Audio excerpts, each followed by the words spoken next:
توفیق عطا فرمائے۔ میرے دوستو، اللہ جل شانہ نے قرآن مقدس کا نزول فرمایا اور اس کو لا ریب کتاب فرمایا، لا ریب فیہ، کہ اس میں کوئی عیب نہیں، اس لیے نہیں کہ وہ کلام الہی ہے، اور جس پہ اس کا نزول ہوا وہ بھی بے عیب ہے، وہ ذات ہے جو رب کی ربوبیت و کبریائی کی دلیل ہے۔ سبحان اللہ، ماشاءاللہ۔ کلام رب کا ہے، نزول نبی رحمت پر ہوا جو ساری کائنات کی تخلیق کی وجہ ہے، تو جو رب کا کلام ہے اس پر ایمان، اس کے ایک ایک حرف پر ایمان ہونا لازم ہے۔ اگر کسی ایک حرف کا انکار کر دو تو ایمان سے بندہ خارج ہو گیا، ایمان اس کا نہ رہا، وہ کفر کا مرتکب ہو گیا، کفر میں چلا گیا۔ اگر کلام الہی کے ہر حرف پر ایمان ہونا لازم ہو گیا، اس لیے کہ کلام الہی کا ہے، نزول مصطفیٰ کریم پر ہے، اس کے اوپر ایمان ہونا لازم ہے، اس کی کسی ایک آیت کا انکار کر دینا کفر ہے۔ تو میرے دوستو، اسی کلام مقدس پہ رب کائنات نے ارشاد فرمایا، الا ان اولیاء اللہ لا خوف علیہم ولا هم يحزنون۔ فرمایا الا ان اولیاء اللہ لا خوف علیہم ولا هم يحزنون۔ خبردار، تنبیہ فرما دی، ابتدا کی، جب شروع کیا اس آیت مقدسہ کو، فرمایا خبردار، میرے جو ولی ہے نہ انہیں خوف ہے نہ کوئی خطرہ ہو۔ نماز کا حکم بھی دیا، روزے کا حکم بھی دیا، عبادت کا حکم بھی دیا، اپنی پہچان کرائی، کہیں یہ نہیں کہا خبردار۔ ایک مقام پر، ایک جگہ پر رب العالمین نے فرمایا الا خبردار، اس لیے کہا کہ ایک دور آئے گا کہ وہ علی کل شیء قدیر ہے، حکمتوں والا ہے، اس قدرت والا ہے، ہر شے اس کے قبضہ قدرت میں ہے۔ وہ یہ جانتا تھا، یہ علم رکھتا تھا، اس عمل پر قادر تھا کہ ایک وقت آئے گا، نماز کی باتیں ہوں گی، روزے کی باتیں ہوں گی، حج و زکات کی باتیں ہوں گی، ایک گروہ اٹھے گا جو بڑھ چڑھ کے عبادت و عمل کی بات کرے گا، لیکن وہ میرے مصطفیٰ کی امت کے اولیاء۔ سبحان اللہ، اللہ اکبر، رسالت، یا رسول اللہ، حیدری، پیر صاحب زندہ باد، دربار عالیہ بہرا شریف، دربار عالیہ بہرا شریف، فیضان کاشی جاری رہے گا۔ ایک ایسا گروہ آئے گا، وہ لوگ بھی ہوں گے جو سب بڑھ چڑھ کے باتیں کریں گے، لیکن میرے مصطفیٰ کی امت کے اولیاء کا انکار کر دیں گے۔ تنبیہ فرما دی کہ ان کی عزت و منزلت کے بارے میں کچھ غلط مت کہنا، اس لیے کہ میں رب خود کہتا ہوں الا ان اولیاء اللہ لا خوف علیہم۔ خبردار، انہیں کوئی خوف نہیں، کوئی خطرہ نہیں، کوئی ڈر نہیں ہے، لیکن پھر پہچان بھی کرائی۔ یہ نہیں کہ جہاں آپ نے 4 تسبیحاں لٹکائے ہوئے، 4 کنگن پہنے ہوئے کو دیکھا جی بڑی پہنچی ہوئی ہے، اس کے پیچھے لگ گئے، نماز کے قریب سے وہ نہیں گزرا، ذکر کا اس کو نہیں معلوم، بے ہوش بیٹھا ہوا ہے کہ بس مست الست ہے۔ اور رب العالمین نے پہچان کرائی، فرمایا الذین آمنوا وکانوا یتقون، جو ایمان بھی لائے، مومن بھی ہو، متقی بھی ہو اور پرہیزگار بھی ہو، یہ پہچان کرا دی۔ یہ گوٹیاں والی سرکار، ٹہنا والی سرکار، چڑھا والی سرکار، یہ نہیں، الذین آمنوا وکانوا یتقون۔ اور میں بتاتا ہوں کون ہے الذین آمنوا وکانوا یتقون۔ ایک بندہ خدا جنگل میں گیا، ایک وادی میں گیا، دن کو بھی جہاں سے گزرنا دشوار تھا، شب و روز وہاں بیٹھا، 80 سال پتھر پر اللہ کی صدا میں مت رہا، لا الہ الا اللہ کی صدا بلند کرتا رہا، حضور کی محبت اپنے سینے میں رچا بسا کے بیٹھ گیا۔ وہ سیگاڑی پڑی وادی انوار مولا جی، سبحان اللہ، سبحان اللہ۔ محمد قاسم جب اس جنگل و بیابان میں گئے تو وہ سیگاڑی پڑی تھا، اللہ کی صدا بلند کی تو رب العالمین نے خواجہ محمد قاسم سبحان اللہ، سیگاڑی پڑی کو وادی انوار مولا شریف بنا۔ الذین آمنوا وکانوا یتقون، مومن بھی ہو, متقی بھی ہو, پرہیزگار بھی ہو, صاحب ایمان بھی ہو. حضور طواف کعبہ فرماتے ہیں, کعبے کی طرف متوجہ ہوئے, ارشاد فرمایا کہ اے اللہ کے گھر, رب العالمین کو تیری عزت و منزلت بہت پسند ہے, لیکن اے اللہ کے گھر, مجھے قسم ہے اس ذات کی جس کے قبضہ قدرت میں میری جان ہے اور جس کو پاس لوٹ کر میں نے جانا ہے, جو میری نبوت و رسالت عطا کرنے والا ہے. اے اللہ کے گھر, خدائے لم یزل کے نزدیک مومن کی عزت و منزلت تجھ سے بھی بڑھ کے ہے. الذین آمنوا وکانوا یتقون, کہ مومن کی عزت و منزلت خدائے برتر کی بارگاہ میں خانہ کعبہ سے بھی بڑھ کے ہے. حضور نے فرمایا لیکن یہ وہ لوگ ہیں جنہوں نے اپنے شب و روز کو اللہ کے ذکر اور حضور کی محبت میں گزارا.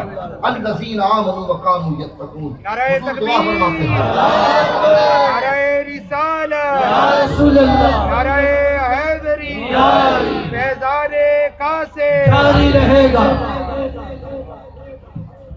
حضور موجود ہے, صحابہ کی عظیم جماعت موجود ہے. حضور نے اپنے دست پاک کو اٹھایا, دعا کے لیے ہاتھ بلند فرمائے, اللہ کی بارگاہ میں دعا کی, الہی میرے ملک شام پہ خیر ہو, میرے ملک یمن پہ خیر ہو. صحابہ نے سوال کے استفسار کیا کہ حضور آپ نے ملک و شام و ملک و یمن کے لیے دعا فرمائی. حضور نے فرمایا اس لیے فرمائی, بے شک ایک سرزمین انبیاء کی سرزمین ہے اور دوسری سرزمین اولیاء کی سرزمین. سبحان اللہ, یہ مراتب و درجے ہیں. سبحان اللہ. یہ خدائے لم یزل نے جو فرما دیا, الا ان اولیاء اللہ لا خوف علیہم ولا هم یحزنون. لیکن الذین آمنوا وکانوا یتقون, مومن بھی ہو, متقی بھی ہو, پرہیزگار بھی ہو. اب اسے ڈر نہیں ہے, اسے خوف نہیں, اسے تو کوئی پریشانی نہیں ہے. بتاؤ نا کیسے انکار کرو گے؟ یہ تو قرآن مقدس ہے, کلام الہی ہے. انکار تو کفر ہے. کلام الہی میں رب کائنات کلام فرما رہا ہے, انصاف فرما رہا. تو حکم ہو گیا نا کہ اللہ خبردار ادھر نہ آنا, تجاوز مت کرنا اپنی حد سے, کیونکہ ان کی عزت و منزلت کا ڈنکا تو میں خود بجا رہا ہوں. اب خوف کیوں نہیں؟ کن کو خوف نہیں؟ الذین آمنوا وکانوا یتقون, مومن بھی ہے, متقی بھی ہے, پرہیزگار بھی ہے. خوف کیوں نہیں؟ کیونکہ رب کائنات نے فرما دیا نحن اولیاؤکم فی الحیات الدنیا وفی الآخرہ, کہ میں خود ان کا دنیا و آخرت کا مددگار ہوں. تو جس کا مددگار رب ہونے کا اعلان فرما دے, اسے بھلا کس شے کا خوف ہو سکتا ہے؟ لیکن الذین آمنوا وکانوا یتقون, ایمان لائے, مومن ہو, متقی اور پرہیزگار ہو. تو میرے دوستو, یہ وہ چمنستان ارس کے سرمست لوگ ہیں, وہ خدا مست لوگ ہیں کہ زندگی کے لمحے لمحے کو فقط ذات الہ کی بندگی میں گزار دیا, اس کے ذکر میں, اس کی یاد میں گزارا. تو اس نے بھی تو وعدہ کر دیا نا, فَاذْكُرُونِي أَذْكُرْكُمْ, مجھے یاد کرنا میں تجھے یاد کروں. 80 سال پتھر پہ بیٹھ کر بابا جی محمد قاسم بوڑوی نے اللہ کو اور اس کے رسول کو راضی کیا. پھر جب رب کو راضی کیا تو فَاذْكُرُونِي أَذْكُرْكُمْ, محمد قاسم نے خدائے لم یزل کو یاد کیا تو اللہ نے یاد کیا. پھر یہ صرف ان کے مرکز و مدفن نہیں رہ جاتے, پھر یہ صرف آستانے نہیں رہ جاتے, میں تو کہتا ہوں درسگاہیں بن جاتی ہیں. صرف درگاہ نہیں رہ جاتی, درسگاہ بن جاتی, جہاں سے قواعد و ضوابط بندگی سیکھنے کو ملتے ہیں, جہاں سے اصول محبت سیکھنے کو ملتے ہیں, جہاں سے ذکر خدا کا درس و سبق ملتا ہے. پھر یہ وہ لوگ بن جاتے ہیں جو اپنی نگاہ سے دنیا میں آنے والوں کے دلوں کی کیفیات. میرے دادا حضور قبلہ عالم فرماتے تھے, بوڑا شریف میں آنے والوں کو ہم نے چلوں کی مشکلات میں نہیں ڈالا, بس ایک ہی سبق پڑھایا کہ سانس اندر جائے تو اللہ اور باہر آئے. افسوس ہم نے خود پیری مریدی کی شکل بگاڑ دی. خرم افتخار صاحب میرے بڑے اچھے دوست بھی ہیں, تھوڑی سی اگر میں تنقیدی بات کروں تو میں امید کرتا ہوں یہ محسوس نہیں کریں گے. ہم نے خود پیری مریدی کی شکل ہی بگاڑ دی. اولاد نے وہ اولاد بٹ گئی. ایک وہ ہوئے جو بزرگوں کے راستے میں چلتے ہوئے عوام کے مخلوق کے خادم ہو گئے. ایک وہ ہو گئے جو فقط ہاتھ چمبانے میں مصروف ہو گئے, اور ایک وہ بھی ہو گئے جو انتظار کرتے رہتے کب غلہ کھلے گا ہم اپنا حصہ لے گئے.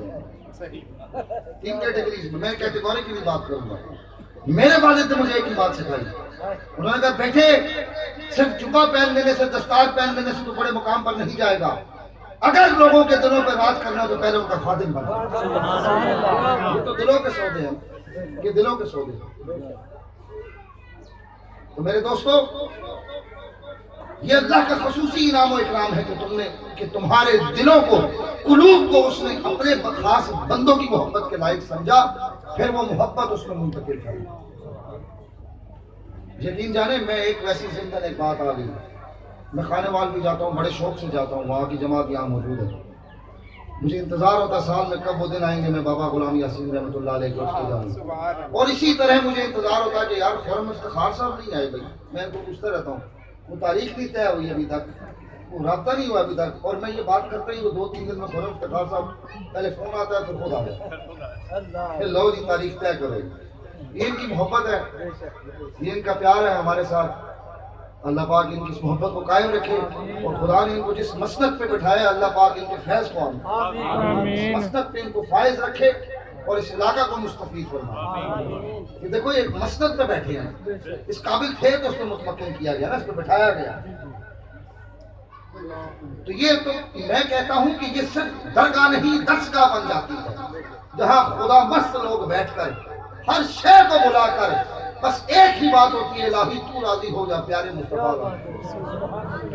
بابا جی صاحب کے پاس حضور غوث زمان حضرت بابا جی محمد قاسم صادق مولوی ایک صفائی کرنے والا آیا نا, جس کو ہم سویپر بولتے ہیں, آ کر دربار کے باہر کھڑا ہوا. حضور نے اس کو اندر بلایا. جب اندر آیا تو حضور نے فرمایا یہ میری زبان میں آپ سے بات کروں کہ توڑا تے ماڑا ایک ہی کامیاب, توڑا تے ماڑا ایک ہی کامیاب. تو اپنے بوکر نال کچرا صاف کرنا ہے تو میں اللہ ہوں نہیں زربانہ لوگوں نے دل صاف کرنا. نعرہ تکبیر, اللہ اکبر, نعرہ رسالہ, یا رسول اللہ, نعرہ حیدری, نعرہ عالیہ موڑیا شریف, نعرہ عالیہ موڑا شریف, زندہ باد, فیضان قاسم جاری رہے گا. یہ بھی فیضان قاسم ہے.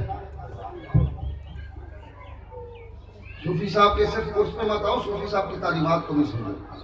صوفی صاحب کی زندگی کو اپنے سامنے رکھو کہ لمحہ لمحہ کیسے گزرا ہے. جو جی میں ایک بات کرتا چلوں, یہاں پہ بہت ساری قبریں ہوں گی گرد و نواح میں, ہے کہ نہیں؟ قبرستان ہے پورے. تو پھر اس مدفن میں, اس مرکز میں کوئی نہ کوئی بات تو ہوگی جو آپ یہاں اکٹھے بیٹھے ہو. اس لیے کہ ان لوگوں نے اپنی زندگی کو اللہ اور اس کے رسول کی رضا کی خاطر گزارا, اللہ کے ذکر میں گزارا ہے. رب نے فرمایا نا فاذکرونی اذکرکم, جب وہ یاد کرے گا تو کہاں کہاں یاد کرے گا. سوچنے کی بات ہے نا. رب نے فرمایا تو محفل میں یاد کر تو میں تجھے اعلیٰ محفل میں, قدسیوں کی محفل میں یاد کروں, سامعین عرض کی محفل میں یاد کروں, تنہائی میں یاد کر تو میں تجھے تنہائی میں یاد کروں. میں تو یہ کہتا ہوں اس کو یاد کرو تو وہ تمہیں قبر میں بھی یاد کرو. کیا بات, سبحان اللہ. ان لوگوں نے اس کی رضا کی خاطر اپنی زندگی کے لمحے لمحے کو گزارا, اسی لیے آج یہ رونقیں لگی ہیں, یہ بہار ہے. کیوں؟ کیونکہ اس چمنستان میں صدا اللہ اور لا الہ الا اللہ کی صدا بلند ہے. صدا تو آ نہیں سکتی, صدا بہار رہی. تو میرے دوستو, ان لوگوں کے ساتھ اپنے تعلق کو مضبوط کرو جو الذین آمنوا وکانوا یتقون, مومن ہو, متقی ہو, پرہیزگار ہو, جنہوں نے زندگی کے لمحے لمحے کو ذات الہ کے ذکر میں گزارا ہو, حضور کی محبت اور غلامی میں گزارا ہو. یقین جانو جب ان کی بارگاہ میں آ جاؤ گے تو یہ وہ لوگ ہیں جو تمہیں اپنی بارگاہ سے بارگاہ مصطفیٰ تک لے جائیں گے. ان لوگ جو الذین آمنوا وکانوا یتقون, مومن ہو, متقی ہو, پرہیزگار ہو, جن کی زندگی کا لمحہ لمحہ اللہ کے ذکر میں گزرا ہو, حضور کی محبت و غلامی میں گزرا ہو. جب ان کی بارگاہ میں آ جاؤ, ان کی بارگاہ میں آؤ گے تو وہ تمہیں بارگاہ مصطفیٰ تک لے کے جائیں گے. اور فقط وہی بارگاہ مصطفیٰ ہے جو بارگاہ احدیہ تک لے جا سکتی ہے, اور کوئی راستہ نہیں. حضور کی بارگاہ میں جاؤ گے تو بارگاہ احدیہ تک پہنچ سکتے ہو, اور کوئی راستہ نہیں. کیوں؟ رب کائنات نے فرمایا نا اطاعت کرو, اپنے محبوب کی اطاعت کا حکم دیا, بس میں نے اس کی اطاعت میں اپنی اطاعت رکھ دی. اب تم ڈائریکٹ جانے کی بے شک کوششیں کرتے رہو. وہ تو خود کہہ رہا ہے راستہ ہی ہے، آ ہی نہیں سکتے اس راستے کے بغیر۔ تو میرے دوستوں اپنی زندگی کے لمحات کو اللہ کے ذکر اور حضور کی محبت میں گزارو۔ میں دل کی اتھاہ گہرائیوں سے اپنے عزیز دوست، اپنے ہم سفر، رفیق سفر خرم افتخار انور صاحب کو مبارکباد پیش کرتا ہوں، جو سالہ سال سے یہی بڑی نصیب کی بات ہوتی ہے کہ اپنے بزرگوں کے راستے پر چلنا، پھر اپنے بزرگوں کے طریقے کو اپنا لینا، یہ بڑے نصیب کی بات ہوتی ہے۔ اور میں تو اس کو کہتا ہوں کہ بندہ خود بھی صاحب کمال ہوتا ہے تو اس راہ پہ چلتا ہے۔ تو یہ ان کی بڑی کمال ہے اور ان کی بڑی محبت ہے۔ ہر سال اس عظیم الشان اس کو بڑے عقیدت و احترام کے ساتھ مناتے ہیں۔ آپ کو اور مجھے موقع ملتا ہے ایک جگہ بیٹھ کر اللہ کے ایک پیارے بندے کی بارگاہ میں بیٹھ کر اللہ اور پیارے مصطفیٰ کا ذکر کر کے اپنی بگڑی سوال لیتے ہیں۔ اللہ کریم ان کے فیض میں دن دگنی رات چگنی ترقیاں عطا فرمائے، اور یہ جو بہار ہے اس کو سدا بہار رکھے، یہ جو رونق ہے یہ سدا لگے رہے، اور آپ لوگوں کو بھی یہ قوت و توفیق عطا فرمائے۔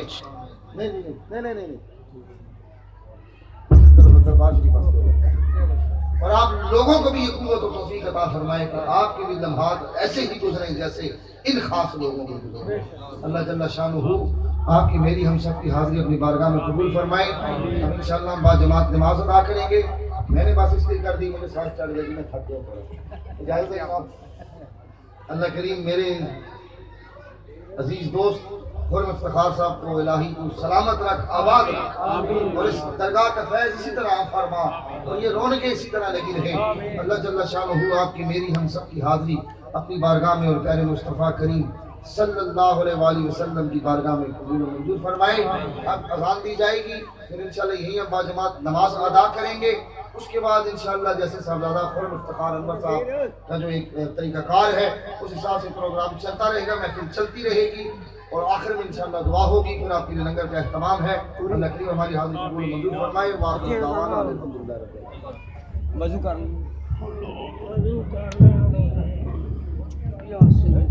بیٹا